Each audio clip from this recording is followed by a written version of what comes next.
The communities just needed help, they needed guidance, they needed direction. It wasn't because the services weren't there, it's just they needed a connector.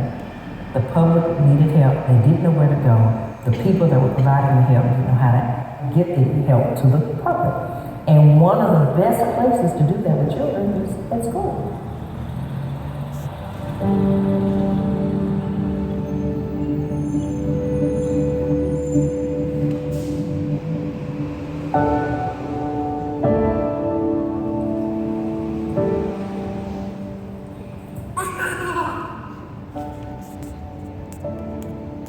No one's gonna take care of my kids the way I'm gonna take care of my kids. And so I can't depend on the what ifs or let the stress of bills get to me, or I just have to know that it's gonna work itself out and it's gonna get better.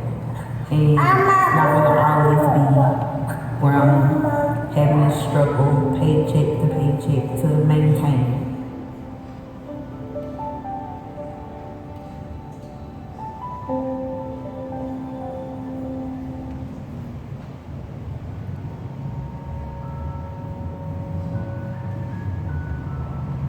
A lot of us are on the same page, and then again, a lot of us aren't. And a lot of parents are very involved with their children and very in touch with what they're doing and where they are, and so they kind of have a handle on it. But we also have a lot of children that are just kind of out here on their own, and recently they've become violent, and I think that's just a lot of that is because they're unhappy.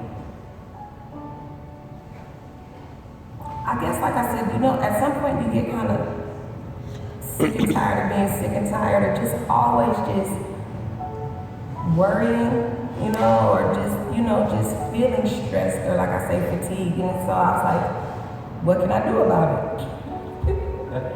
I'm like so silly. And this is what they do. You mad and they're talking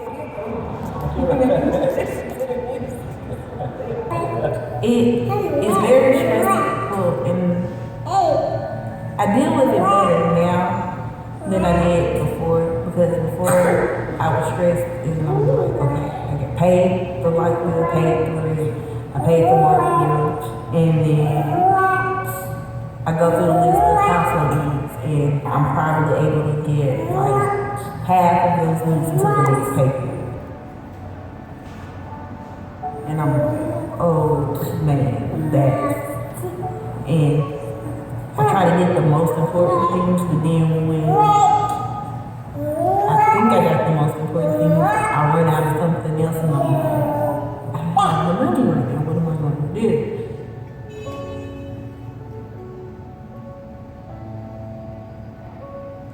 It's stressful, it's overwhelming, it's hard, and you just cope and deal. Like, if I know that Brandon doesn't like loud noises, so I take headphones everywhere we go. Whatever sets him off, you figure out what that trigger is, and then you try to stop it. Like, who do I go to talk to about that? Who can help me? Who's been through this? Like, where's the network of parents that have already done this? Then they're done that, like the t-shirt type of people that I can call and ask questions, or go see, or they can tell me, well, look this up, or go see this person, or I just don't feel like there's a comprehensive nonprofit or group or business or whatever that has everything you need. Who's the best doctor? What do you do when you can't get your meds? What do you do when you can't get the doctor to change your meds? What are the best schools? Who has a nurse on site? Those types of things. I don't know anything. I Google everything.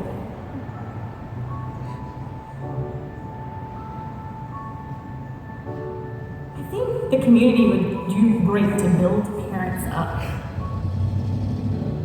The most important thing to me isn't straight A's, it's not perfection, it's a happy and productive child. I know when my kids lose eyelashes, it's ridiculous, They're the expert on medicine, but I'm the expert on my children. Porque tiene una enfermera, pero a veces no está en la escuela.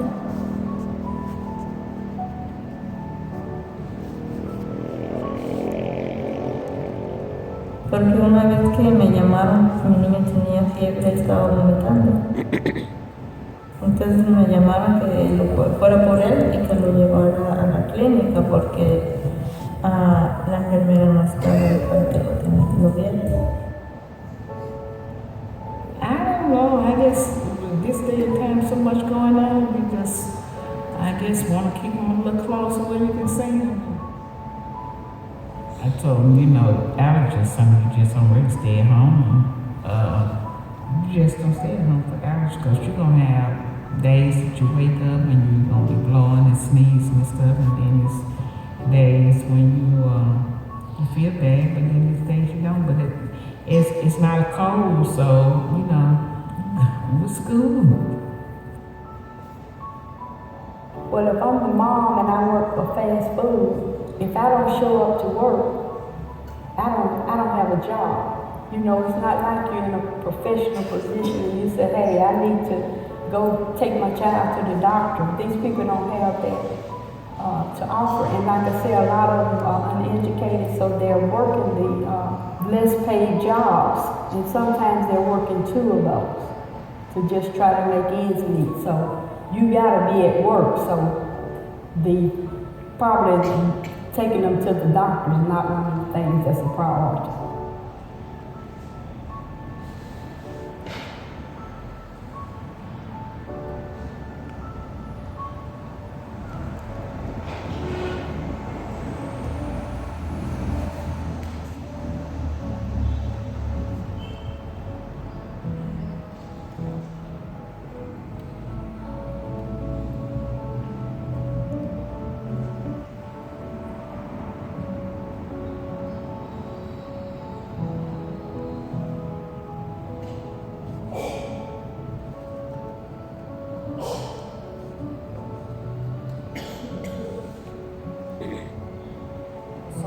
These parents don't know any better, and they don't know what's an asthma treatment, how many puffs a day they have to take, you know, allergy medicine. They don't know about, you know, what's the fever that they're not supposed to take the kids to school.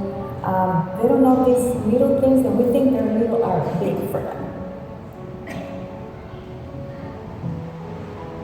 Convenience is awesome. I mean, I would love, it would be really great to just, you know, if the school calls and says your kids are sick, you can say, okay, and you just walk right into the clinic.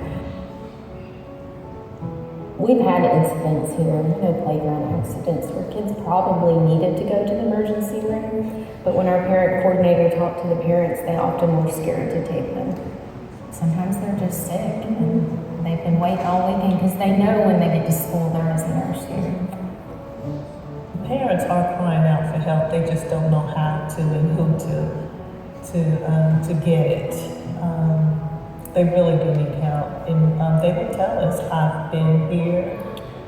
In this neighborhood is parents can get a prescription, but they're not getting any strategies or how to deal with this child's ADHD or bipolarism or autism. You know, they're just popping the pill, but they need strategies. And they need to be educated on their child's disability.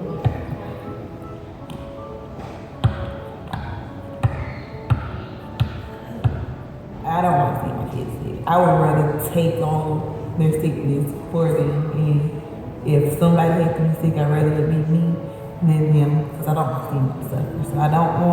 So I was like, if I don't want to see them suffer, then let's do something to keep them from suffering.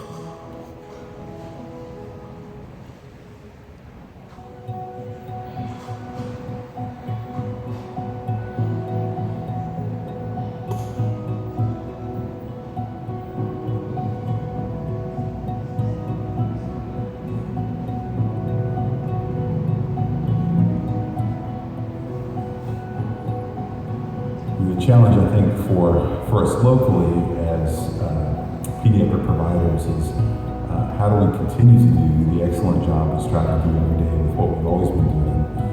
How do we develop systems with very limited resources and very complicated data systems that often don't help us a lot in the actual provision of care? And then how do we educate the consumer about what is important, what is the value of things that we do to improve their health care? We already have nurses on the school sites. You know, and just thinking we had not only nurses, but at certain sites we also had a small range clinic to assist the nurses. You know, whether you had a mid-level doctor or whether you had a doctor at that site, or whether you did telemedicine. You know, there's a lot of things that we can do to enhance the service that's offered to parents, especially with younger kids.